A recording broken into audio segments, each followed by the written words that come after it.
Cerita ini fakta atau fiksi? Silakan putuskan sendiri.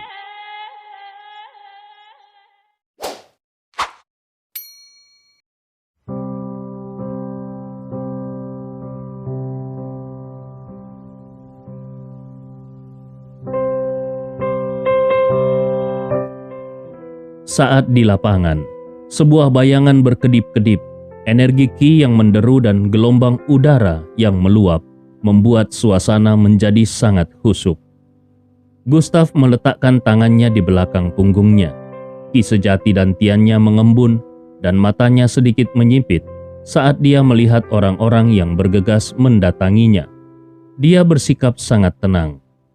Tiba-tiba dia bergerak dengan langkah kaki yang gesit dan kecepatan yang membuat tidak ada seorang pun yang bisa menyentuhnya. Gustav langsung melompat ke kerumunan. Gustav melepaskan 3 pukulan dan beberapa orang yang ada di depannya langsung terpukul mundur 5 atau 6 langkah. Tapi ada terlalu banyak prajurit jiwa naga dan beberapa dari mereka langsung mengubah tinju mereka menjadi cakar lalu menamparkannya ke bahu Gustav. Melihat kalau dia akan dipukul, tubuh Gustav miring sedikit ke salah satu sisi dan kemudian Ki sejatinya melonjak dan langsung tertekuk di pergelangan tangan salah satu dari mereka.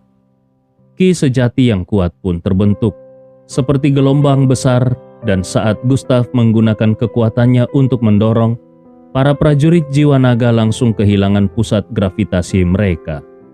Salah satu dari prajurit jiwa naga ingin melawan, tetapi begitu dia mencoba melepaskan kekuatannya, dia menemukan kalau kekuatannya sudah hilang.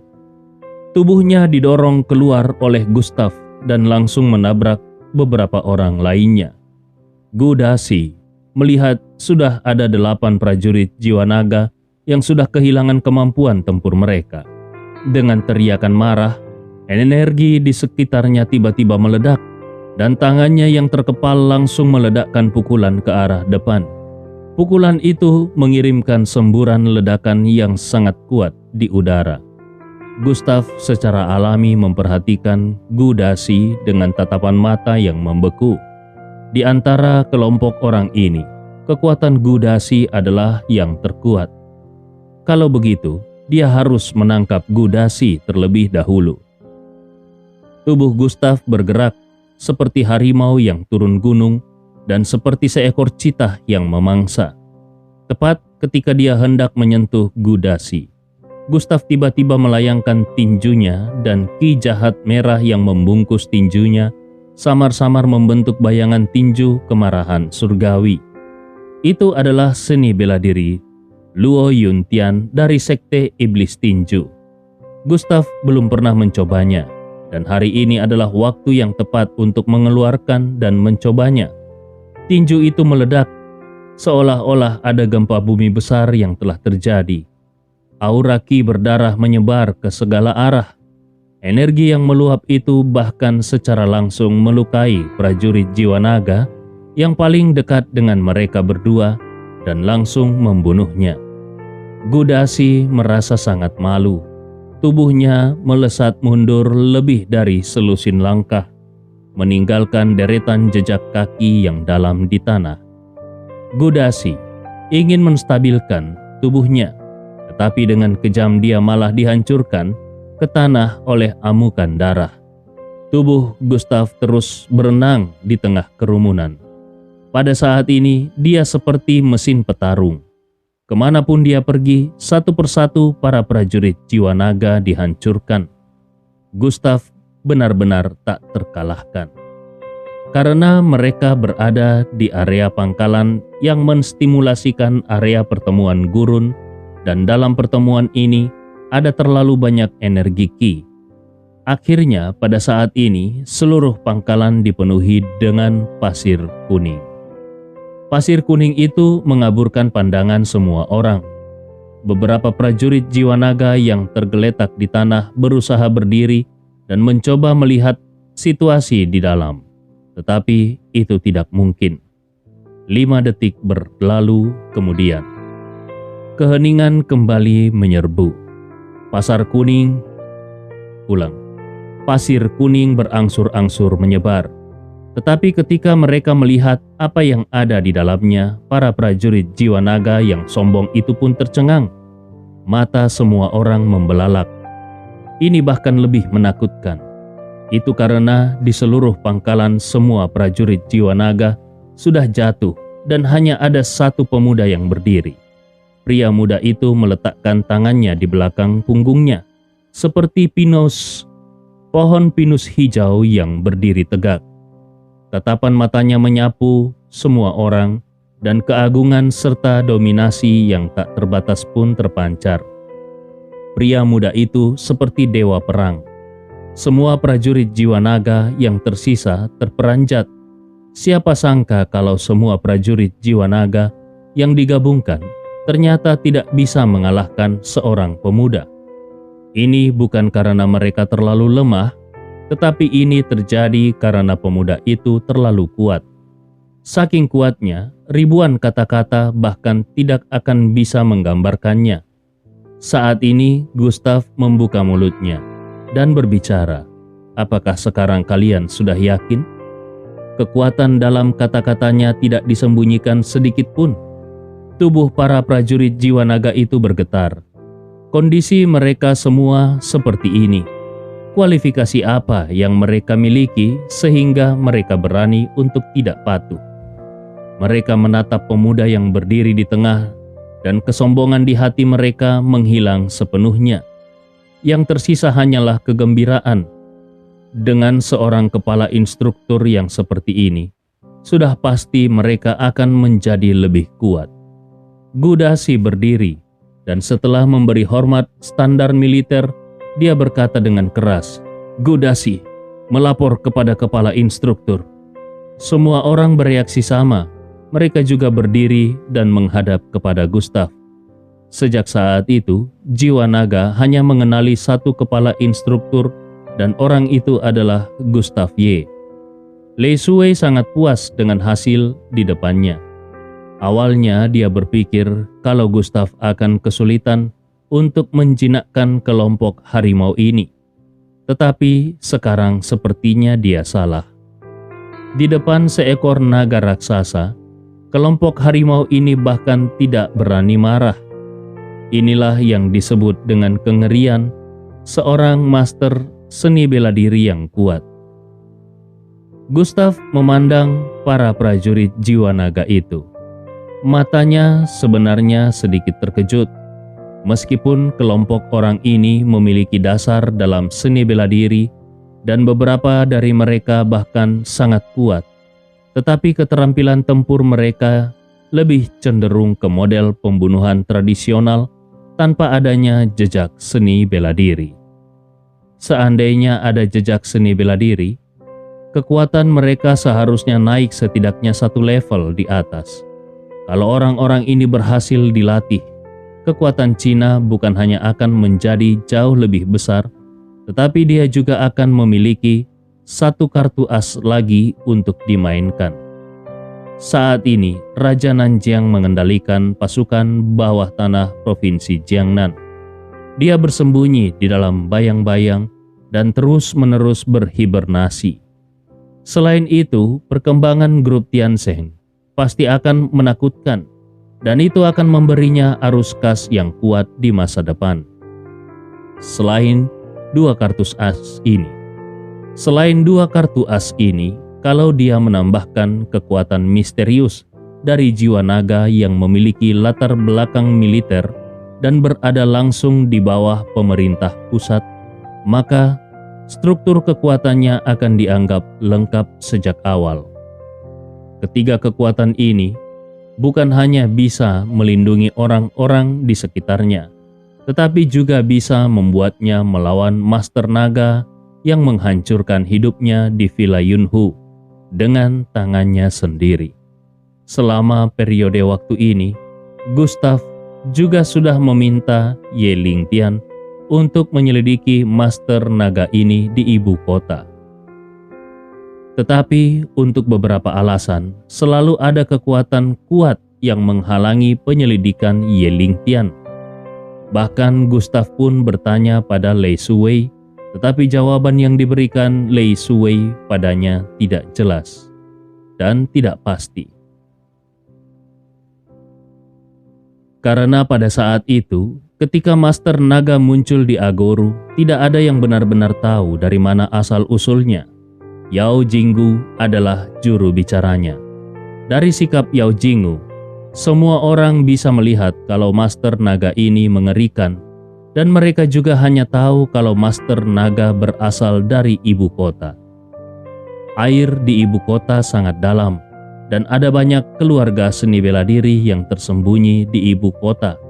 Bahkan kekuatan tertinggi di ibu kota pasti memberi mereka wajah. Bahkan meskipun data militer digunakan, tidak ada informasi yang bisa ditemukan tentang keluarga seni bela diri di ibu kota. Itu karena mereka sudah berdiri di puncak Cina. Dan anak-anak dan bahkan bawahan yang keluar dari keluarga ini berakar di ujung piramida di berbagai bidang di Cina. Petunjuknya benar-benar rusak. Gustav tidak terburu-buru untuk pergi ke ibu kota. Meskipun kekuatannya saat ini sangat kuat dan dia bahkan memiliki makam reinkarnasi di belakangnya, tetapi sayapnya belum penuh. Kalau dia menerobos dengan gegabah, mungkin saja dia tidak akan bisa melihat Master Naga. Gustav tinggal di pangkalan hampir sampai sore. Luo Yuntian sudah memasukkan aliran informasi yang kuat ke dalam pikiran Gustav sebelum dia menghilang. Di antaranya adalah jurus seni bela diri dari Sekte Iblis Tinju.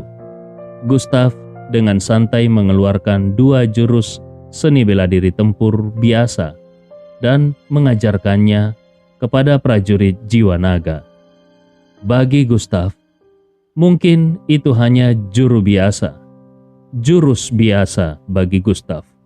Tetapi bagi jiwa naga itu adalah harta karun yang langka. Hanya dalam waktu beberapa jam, Lei Suwei yang berdiri di sampingnya menemukan kalau kekuatan prajurit jiwa naga ini benar-benar meningkat dengan pesat. Kemajuan ini begitu menakutkan. Lei Suwei mengepalkan tinjunya. Dia merasa kalau tindakannya yang mengundang Gustav adalah pilihan paling bijaksana dalam hidupnya. Pada pukul 4 sore, Gustav sudah bersiap untuk pergi. Sebagai kepala instruktur, dia sudah berusaha melakukan yang terbaik untuk hari ini. Kedua jurus seni bela diri itu cukup untuk dicerna oleh sekelompok orang ini untuk sementara waktu. Adapun mengenai kapan dia harus datang kembali, itu tergantung pada suasana hatinya. Mungkin sebulan lagi, setengah tahun lagi, atau bahkan setahun lagi. Bagaimanapun, Lei Suwei sudah berjanji kalau dia tidak akan dikekang oleh aturan.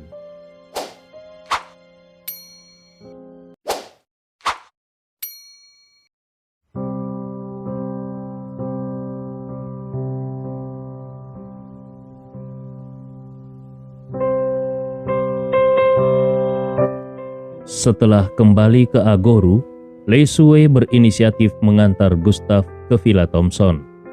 Gustav baru saja akan keluar dari mobil ketika Lei Suwei teringat akan sesuatu dan buru-buru mengeluarkan 2 barang dari sakunya sambil berkata, "Tuan Ye, tunggu sebentar. 2 benda ini adalah untukmu." Gustav meliriknya dan menemukan kalau itu adalah 2 buah segel kecil. Salah satunya berwarna hitam, sangat misterius. Saat Gustav membukanya, ada 4 kata tertulis di atasnya. Kepala Instruktur Jiwa Naga. Adapun segel lainnya berwarna hijau dan terlihat agak biasa, tetapi isi di dalamnya sangat tidak biasa. Pangkat Mayor Jenderal. Segel itu secara langsung merupakan otoritas tertinggi di Tiongkok. Gustav sedikit tertegun. Segel yang pertama masih bisa diterimanya, tetapi bagaimana dengan segel yang terakhir? Melihat keraguan Gustav, Lei Suwei menjelaskan, "Tuan Ye, kau bisa menyembunyikan segel yang pertama. Yang terbaik adalah kalau kau tidak mengungkapkannya kepada orang lain.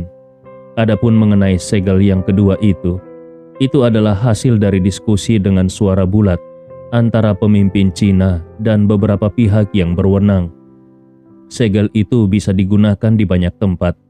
Segel itu tidak mengikatmu dengan cara apapun dan juga tidak akan mempengaruhimu dengan cara apapun. Ini hampir melanggar preseden yang ada di Cina. Jadi tolong Tuan Ye jangan menolaknya. Awalnya Gustav memang ingin menolaknya. Tetapi ketika dia mendengar Lei Sue berkata demikian, dia pun mengangguk dan memasukkannya ke dalam sakunya. Gustav melambaikan tangannya. Baiklah, aku pergi dulu.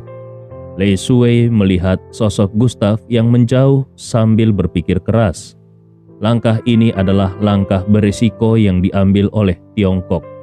Ketua juga sudah mengalami banyak tekanan dan kritik karena hal ini.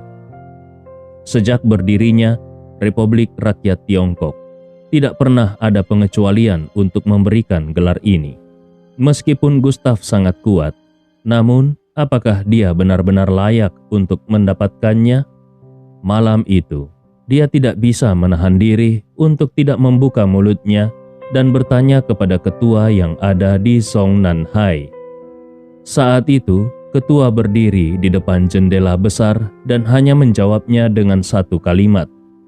Kalau Tiongkok memilikinya, maka kita tidak akan merasa takut, meskipun ada 100 pertempuran. Saat ini di Villa Thomson, di lantai paling atas, Gustav baru saja membuka pintu dan ingin melihat bagaimana keadaan Margaret. Tetapi sebuah bayangan muncul tepat di depan pintu. Gustav baru saja akan memanggil Margaret, namun Gustav buru-buru menarik kembali kata-katanya dan berkata, "Stella, kau sudah pulang?" Saat ini Stella mengenakan gaun penampilannya sangat cantik. Dia melirik Gustav dan berkata dengan nada bercanda, "Hei, ternyata kau benar-benar memiliki rumah di Villa Thomson yang besar seperti ini. Kenapa kau tidak mengatakannya ketika kita bertiga berdesak-desakan tinggal di apartemen metropolis yang kecil itu? Apakah karena aku dan Margaret adalah wanita, jadi kau ingin memanfaatkan kami?" Gustav tersenyum. "Aku juga baru saja pindah, jadi kau tidak bisa menyalahkanku. Lagi pula, bagaimana mungkin orang jujur sepertiku bisa memanfaatkan kalian?" Stella tertawa hingga lesung pipitnya terlihat dan berkata, "Ngomong-ngomong, aku tidak melihatmu. Kemana saja kau hari ini?" "Aku tidak melihatmu sepanjang sore ini." Margaret berkata, "Kalau kau pergi untuk membeli sayuran dan sudah pergi selama beberapa jam. Untungnya seseorang datang dan membawakan bahan makanannya. Kalau tidak, kau pasti akan dimarahi oleh Margaret nanti." Stella jelas sedang berada dalam suasana hati yang baik. Gustav melirik dan menemukan kalau Margaret sedang memasak di dalam. Aroma sayuran yang lezat bisa tercium di seluruh ruangan. Sudah ada beberapa hidangan di atas meja dan mereka pun makan bersama. Gustav melihat makanan lezat di depannya dan ada dua wanita cantik di sampingnya. Dia merasa bahwa kehidupan seperti ini sebenarnya tidak buruk. Pada saat yang sama, di panggung seni bela diri Agoru, ketiga lelaki tua menatap panggung seni bela diri yang rusak dan runtuh dengan mata serius. Mereka adalah 3 orang master seni bela diri yang dikirim oleh Asosiasi Seni Bela Diri Provinsi Jiangnan, yaitu Ma Weiqi, Su Yuanxiu, dan Cui Zhen. Di antara mereka, Ma Weiqi dan Su Yuanxiu merupakan wakil presiden Asosiasi Seni Bela Diri Provinsi Jiangnan. Mereka memiliki status khusus, sementara Cui Zhen sendiri memiliki kekuatan yang setara dengan Yuan Jingfu. Bisa dilihat betapa Tang Ao sangat peduli dengan kematian Yuan Jingfu. Ma Weiqi berkata dengan wajah cemberut, "Kerusakan panggung seni bela diri ini seharusnya tidak disebabkan oleh Yuan Jingfu. Kalau kalian melihat jejak ini, panggung ini benar-benar hancur dari dalam oleh kekuatan yang sangat kuat. Kekuatan semacam ini sepertinya tidak dilakukan oleh seorang seniman bela diri. Su Yuan berkata dengan terkejut, "Maksudmu, ada orang seperti itu di Agoru?" Cui Zhen yang selama ini tidak berbicara langsung mengubah ekspresi wajahnya. Dia tahu apa yang dimaksud oleh Su Yuanxiu dengan kalimat orang seperti itu. Dalam beberapa tahun terakhir, mereka telah menemukan bahwa bukan hanya ada seniman bela diri kuno di dunia seni bela diri Cina, tetapi ada juga kultivator. Orang seperti ini bisa dikatakan sebagai eksistensi yang paling tinggi dalam dunia seni bela diri, tetapi keberadaan mereka sangat langka. Selama ini Su Yuanxiu hanya mendengarnya, tetapi mereka belum pernah melihatnya. Orang seperti itu tidak tahu dari mana asalnya. Metodenya tidak bisa diprediksi dan kekuatannya sangat menakutkan. Ma Weiqi menggelengkan kepalanya. Aku juga tidak yakin, kemungkinannya sangat kecil. Aku hanya menebak-nebak. Tapi menilai dari kerusakan panggung seni bela diri ini saja, mungkin keberadaan seperti Presiden Tang pun hampir tidak bisa melakukannya.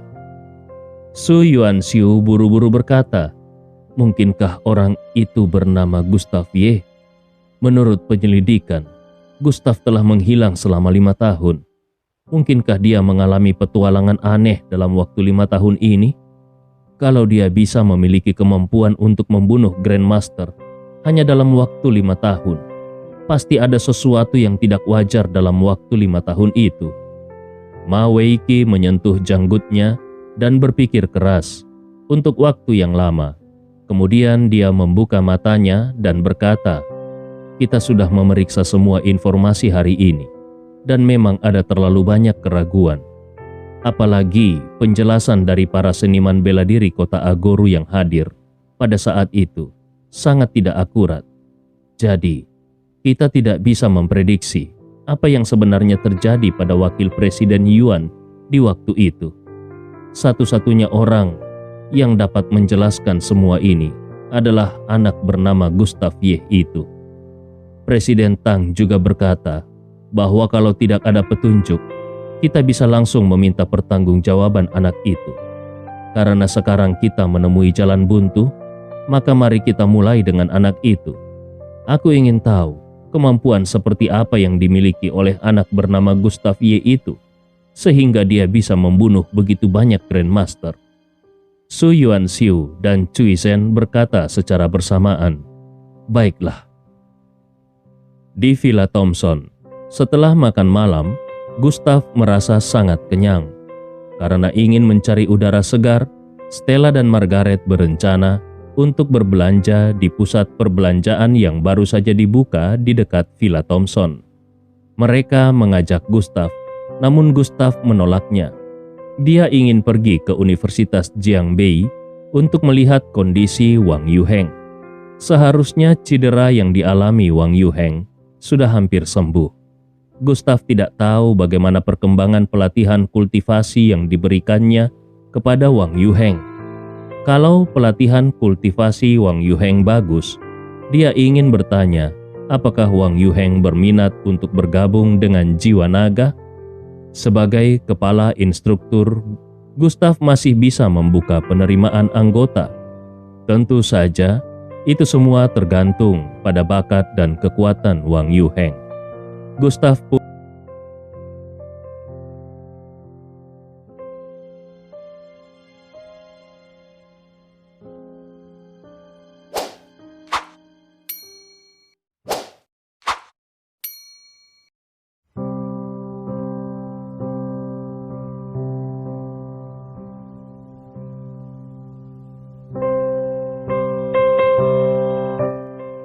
seorang pria paruh baya turun dari mobil dan berkata dengan hormat, "Kepala instruktur, apakah kau akan keluar?" Mendengar kata kepala instruktur, Gustav langsung bereaksi. Hanya orang-orang di militer yang akan memanggil atasannya seperti itu. Gustav bertanya, "Apakah Lei Sui yang menyuruhmu untuk datang?" Pria paruh baya itu mengangguk. Jiwa Naga mempersiapkan sebuah mobil untuk mobilitas kepala instruktur Dan kali ini aku yang bertanggung jawab untuk mengantar kepala instruktur. Namaku Xiao Deng. Gustav mengangguk. Baiklah. Gustav langsung masuk ke mobil Mercedes-Benz dan memberikan instruksi. Di masa depan, jangan panggil aku kepala instruktur. Panggil saja aku Gustav atau Tuan Ye. Xiao Deng kembali ke kursi pengemudi dan berkata, "Baik Tuan Ye. Saat ini, kemana Tuan Ye ingin pergi?" Gustav langsung menjawab, "Universitas Jiangbei." Setengah jam kemudian, mobil Gustav pun tiba di Universitas Jiangbei. Gustav meminta Xiao Deng untuk menunggu di luar, sementara dia sendiri pergi ke bagian atas asrama pria. Wang Yuheng telah menunggunya di sana untuk waktu yang lama, dan ketika dia melihat Gustav, dia menjadi sangat bersemangat. "Saudara Gustav, benda yang kau berikan padaku terlalu kuat. Sekarang aku sudah berkultivasi ke lapisan pertama, dan aku merasa kalau aku seperti dipenuhi dengan kekuatan ledakan." Gustav berkata dengan ekspresi datar, "Coba kau ayunkan pukulanmu, aku ingin melihatnya." Wang Yuheng segera mengangguk. "Baiklah." Wang Yuheng memadatkan satu-satunya jejak ki sejati yang tersisa di dantiannya. Dia menghentakkan kakinya dan menghantamkan tinjunya ke udara. Ada suara samar ledakan di udara, tetapi sangat ringan sehingga hampir bisa diabaikan. Gustav mengangguk. "Kekuatanmu tidak buruk. Mengandalkan kultivasi sendiri untuk bisa mencapai efek ini sudah bisa dikatakan sangat bagus."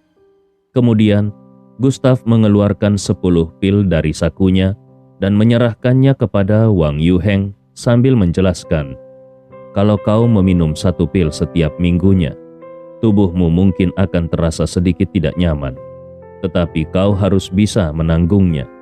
Bersamaan dengan itu, kau juga harus tetap menjalankan serangkaian pelatihan yang sudah kuajarkan. Kau pasti akan mendapatkan keuntungan yang tidak terduga." Wang Yuheng mengepalkan tinjunya dan berkata dengan sangat serius, "Baik, Saudara Gustav." Dia tahu bahwa pemuda yang ada di depannya ini benar-benar sudah mengubah nasibnya. Sekarang dia memiliki beberapa kemampuan untuk melindungi orang tuanya. Dia berharap dia akan bisa lebih kuat lagi, sehingga orang tuanya tidak harus bangun pagi untuk bekerja di warung barbeque, pasangan, dan tidak ada lagi yang akan menggertak mereka karena setidaknya dia memiliki kemampuan untuk melindungi mereka. Terkadang, dia bahkan memikirkan, seandainya 5 tahun yang lalu, ketika Gustav dihina sebagai sampah oleh semua orang, dia tidak berdiri dan mendukung Gustav tanpa ragu-ragu, apakah sekarang dia masih akan memiliki kesempatan seperti ini? Gustav mengajar Wang Yuheng di atap selama 1 jam. Ketika dia melihat waktunya hampir habis, dia pun bangkit dan pergi. Dia membiarkan Wang Yuheng terus berkultivasi di atap. Begitu Gustav meninggalkan gerbang Universitas Jiangbei, seorang lelaki tua berdiri menghalangi di depannya. Meskipun pria itu tidak melepaskan aura seni bela dirinya, namun niat mengancam muncul keluar dari dirinya. Itu adalah salah satu orang yang dikirim oleh Asosiasi Seni Bela Diri Provinsi Jiangnan, yaitu Su Yuanxiu. Xiao Deng di dalam mobil merasakan ada sesuatu yang salah. Dia buru-buru keluar dari mobil dan bertanya, "Tuan Ye, apakah kita perlu memberitahu pihak atasan?" Gustav berkata, "Kau tetaplah di dalam mobil. Aku akan pergi mendatanginya." Setelah berbicara tanpa menunggu jawaban Xiao Deng, Gustav sudah berjalan menuju lokasi konstruksi yang ada di sebelah Universitas Jiangbei. Mata Su Yuanxiu sedikit menyipit dan secara alami dia mengikuti Gustav. Setelah beberapa saat, keduanya pun tiba di lokasi konstruksi. Karena tidak ada pekerjaan konstruksi di malam hari, maka suasana di lokasi konstruksi terlihat sangat sepi. Su Yuanxiu menyentuh jenggotnya dan memimpin dalam berbicara. Apakah kau adalah Gustav Ye? Aku tidak melihat kalau kau adalah orang yang memiliki kemampuan. Ekspresi Gustav terlihat dingin. Dia mengeluarkan sebungkus rokok dari sakunya, lalu mengeluarkan satu batang rokok dan memasukkannya ke dalam mulutnya, kemudian menyalakannya. Gustav bertanya, "Katakan padaku, siapa yang mengirimmu dan untuk tujuan apa dia mengirimmu?" Suaranya terdengar datar dan tanpa rasa takut. Su Yuanxiu tidak menyangka kalau anak ini masih bisa bersikap begitu tenang menjelang kematiannya dan bahkan masih bisa merokok. Berapa banyak prajurit seni bela diri kuno yang masih merokok? Su Yuanxiu tampak serius ketika dia berkata, "Saat ini kau hanya punya satu pilihan. Ceritakan apa yang terjadi di panggung seni bela diri pada hari itu dan bagaimana Yuan Jingfu meninggal." Tiba-tiba, sudut mulut Gustav membentuk lengkungan. Dia memadamkan rokok yang ada di tangannya dan berkata, "Apakah kau berada di rombongan tari yang sama dengan pria itu?" Rombongan tari? Su Yuanxiu tertegun sejenak. Lalu dia segera bereaksi dan berbicara kata demi kata, "Kami dari Asosiasi Seni Bela Diri Provinsi Jiangnan." Gustav mengulanginya, "Asosiasi Seni Tari Provinsi Jiangnan?" Su Yuanxiu benar-benar marah. Wajahnya memerah dan dia meraung marah. "Gustav, jangan coba-coba untuk memprovokasi kami. Aku akan mengatakannya sekali lagi. Kami dari Asosiasi Seni Bela Diri Provinsi Jiangnan. Dan kami tidak menari. Itu adalah sebuah perkumpulan seni bela diri. Kalau kau tidak menjawab pertanyaanku tadi, aku akan membuatmu menyesalinya." Nada suara Su Yuanxiu benar-benar mengancam. Gustav mengangguk geli dan mengakui, "Benar, aku yang membunuh Yuan Jingfu." Su Yuanxiu tidak menyangka kalau Gustav akan langsung mengakui perbuatannya dengan begitu enteng. Kalau seperti ini, bukankah seharusnya ada orang kuat yang berdiri di belakang Gustav? Apakah Gustav berniat untuk mengambil semua konsekuensinya sendirian? Su Yuanxiu baru saja akan bertanya, tetapi suara acuh tak acuh Gustav sudah kembali terdengar. "Dan sebentar lagi kau juga akan dibunuh olehku." Su Yuanxiu tertegun. Kemudian tubuhnya melonjak dengan energi dan dia berkata, "Kalau kau ingin membunuhku, setidaknya kau juga harus memiliki kualifikasi. Tapi kalau kau menyuruh orang-orang yang ada di belakangmu untuk menyelamatkanmu, setidaknya kau masih memiliki kesempatan untuk bertahan hidup. Sayangnya, kau bersikap sangat tidak kooperatif. Kalau begitu, aku akan memotong tangan dan kakimu hari ini dan membawanya kembali ke Provinsi Jiangnan secara langsung." Detik berikutnya, Su Yuanxiu langsung menekuk lututnya dan dia bergegas keluar seperti bola meriam. Kecepatannya sangat cepat dan pada saat dia hendak mendekati Gustav, kelima jarinya menyatu, lalu kekuatannya sepertinya terkondensasi menjadi pedang dan dia menebas ke arah bahu Gustav. Momentumnya seperti pelangi. Setelah jatuh, pedang itu akan cukup untuk memotong salah satu lengan Gustav. Ini adalah jurus seni bela diri Su Yuanxiu yang terkenal, jurus pedang tulang patah. Su Yuanxiu bahkan pernah menggunakannya untuk memotong lengan 99 pria kuat. Sepertinya anak di depannya ini akan menjadi yang ke-100. Pada saat ini, pedang tulang patah telah menebas di atas lengan Gustav. Namun, ekspresi wajah Su Yuanxiu tiba-tiba berubah. Itu karena tidak ada setetes darah pun yang tumpah, dan juga tidak ada lengan yang jatuh. Ternyata yang ditebasnya tadi adalah sisa bayangan. Bagaimana itu bisa terjadi? Bagaimana mungkin anak ini bisa bergerak dengan sangat cepat? Sebelum Su Yuanxiu sempat bereaksi, sebuah suara malas datang dari belakangnya. "Lihatlah tulang-tulang tuamu. Aku akan membiarkan kau melakukan satu gerakan lagi. Namun, setelah satu gerakan itu, Kau harus berlutut di depanku dan bersujud." Mata Su Yuanxiu bersinar dengan sedikit kemarahan. Dia berada di peringkat ke-334 dalam daftar Grandmaster Tiongkok. Dia ratusan peringkat lebih tinggi daripada Yuan Jingfu. Bagaimana dia bisa dihina oleh bocah ini? Dengan satu langkah, seluruh tubuh Su Yuanxiu melompat ke atas dan belati pendek yang tajam muncul di antara lengan bajunya. Udara di sekitar menjadi sangat dingin. Itu adalah hembusan ki yang kuat. Belati pendek itu berubah menjadi busur kematian dan melaju menuju Gustav. Tapi hasilnya adalah belati itu bahkan tidak bisa menyentuh pakaian Gustav. Suara dingin Gustav tiba-tiba terdengar. "Kau sudah melakukan satu gerakan." Kemudian kaki Gustav bergerak dan dia mengeluarkan jurus serangan tubuh hantu Changlong. Dalam sekejap, dia sudah muncul di depan Su Yuanxiu. Su Yuanxiu merasakan ada yang tidak beres. Dia ingin bergerak mundur tetapi sudah terlambat. Ki sejati Gustav melonjak dan dia menamparkan telapak tangannya yang dipenuhi dengan ki yang sangat kuat ke arah bahu Su Yuanxiu. Terdengar bunyi klik yang keras. Seluruh lengan Su Yuanxiu terlepas. Tidak hanya itu, Su Yuanxiu juga merasakan kekuatan luar biasa turun dari langit. Dia tidak bisa menahannya sama sekali.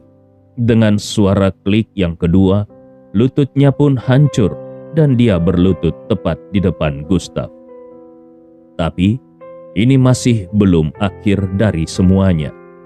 Gustav meraih kepala Su Yuanxiu dan membantingnya ke tanah sambil berkata, "Aku, Gustav Ye, pasti akan melakukan apa yang aku katakan.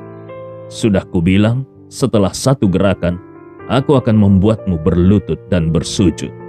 Dan sekarang, kau benar-benar berlutut dan bersujud."